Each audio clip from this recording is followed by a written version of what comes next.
Pinutol natin, babalatan natin, ilalabas natin yung wire niya. So, ibig sabihin guys, dyan tayo kukuha ng supply na ipapalit natin dun sa sirang power supply. So, ang lalabas niyan guys, ang connection niya parallel. So, yung isa sa DVD, tapos yung isa sa speaker.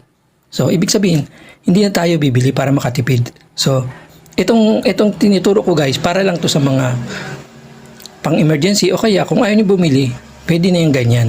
So, kahit hindi kayo technician, kaya nyo gawin. So, ngayon guys, kukuha tayo ng para guys sa inyong kaalaman, yung kada adapter, meron yung value. Yung label na kayo, yung kulay puti, may label yan. Pare-pareha sila. Diyan yung malalaman kung magkapareha sila. So, ngayon guys, binabalatan ko na yung mga wire niya para lumabas yung